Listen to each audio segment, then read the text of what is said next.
Hey, one Mark here. Today's gonna be like a little bit of a rant. This is just me talking about, can you separate the art from the artist?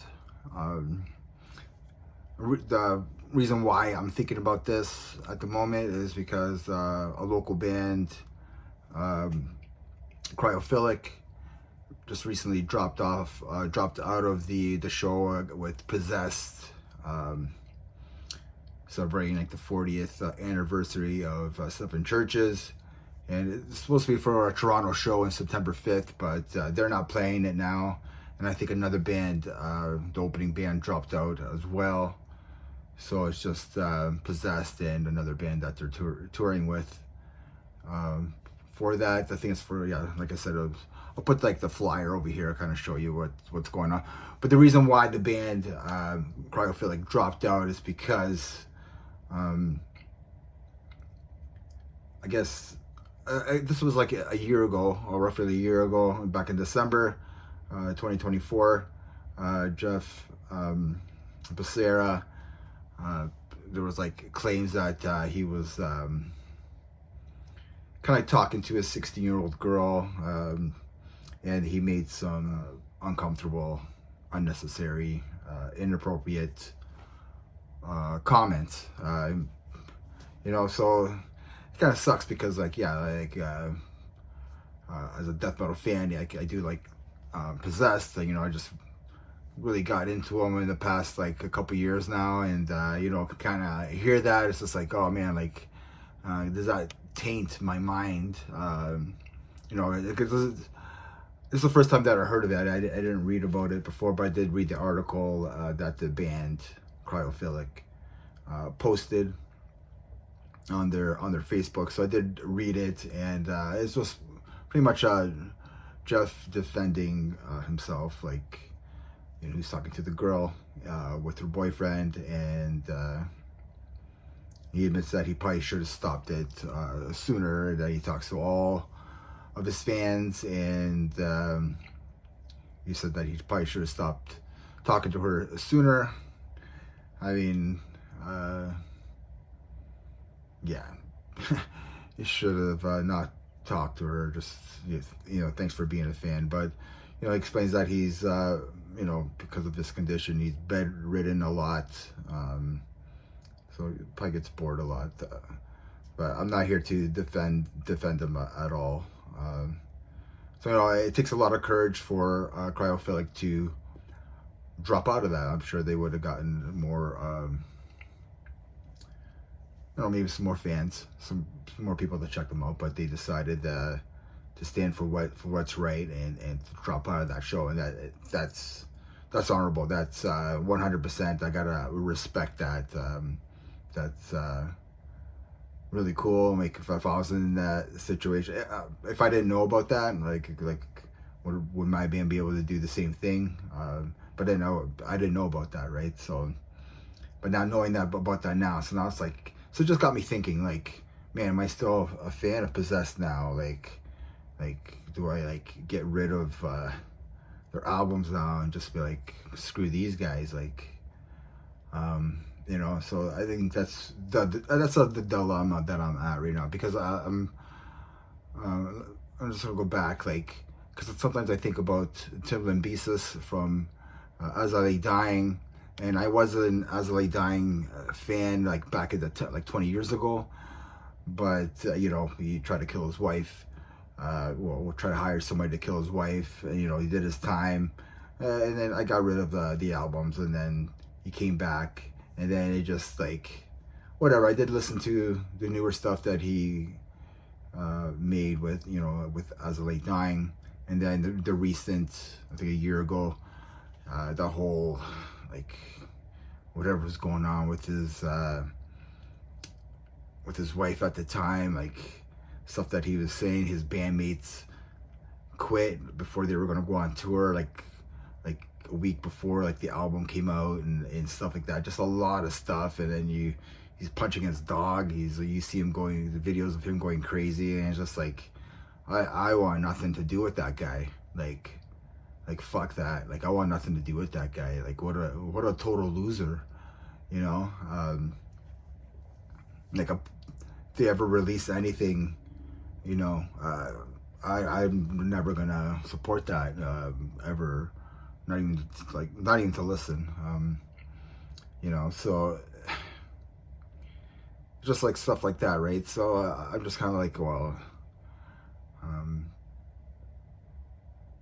I don't want to say like is Jeff Becerra like a pedophile? Like it makes me sick to my stomach to think about that, because you know, like I have a 9-year-old son, and there's like sick people out there, you know. So it's like there's a lot of sick people out there, and that's the whole thing, right? So I don't know, like, what do you guys think? You know, like, can you separate? You know, I don't listen to Mayhem because of that whole everything that happened, like in Mayhem, that whole mess, the murder, like I don't want to listen to it, because it gives me bad vibes, and that's my whole thing. Like it just gives me bad vibes. Like I don't want bad vibes. Like I listen to metal for the energy. Like it you know, get pumped up. You know, I just love metal. Like, you know, heavy metal, thrash metal. Like I love the energy of it. You know, you know, it can be emotional as well, like sad and stuff like that. But when it's like a bad vibe like that, like something, you know, there's you know, whatever satanic themes and crap like that, like whatever people want to say, like you know, Christian bashing, whatever it is. It's just like, but I mean, I think at the long run, nobody wants to harm people. You know, we want to have a good time in the mosh pit and kind of let loose, have some fun. You know what I mean? And then it kind of got me. I recently listened to, and it took me a long time. So this is like a little bit of a review too, but not really. I recently listened to like Slaughter to Prevail, Grizzly.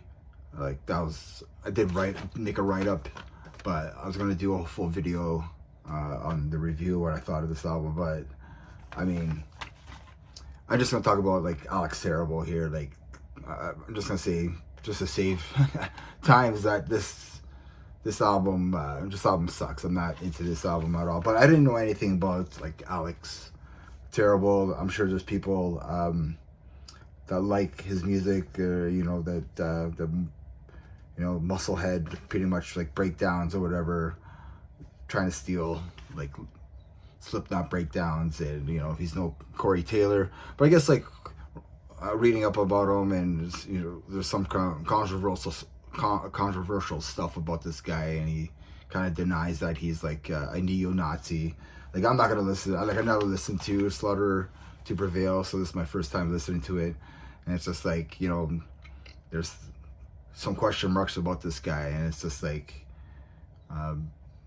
you know, like who's a fan of this guy, like who's not a fan. So it's just like it's controversial, right? So it's almost like, can you separate the artist from the artist? Like even like Behemoth, like, you know, what's his name? I forget the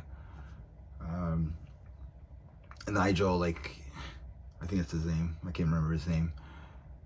You know, he does some questionable stuff, but I think it's just for publicity.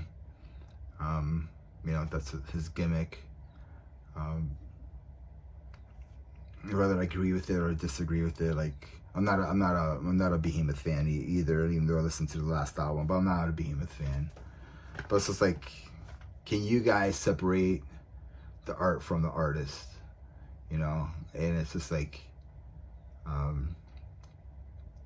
then I kind of think about, you know, I'm a big Megadeth fan, and you know, some people don't like Dave Mustaine for what he says or whatever, but I don't think he's done anything that's like, wow, like what the heck, you know.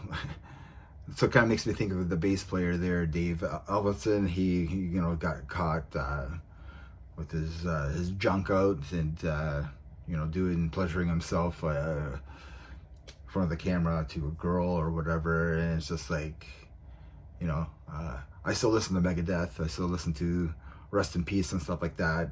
You know, I disagree that what he did there, like, you know, it's just, so there's a lot of questionable stuff, and it's just like,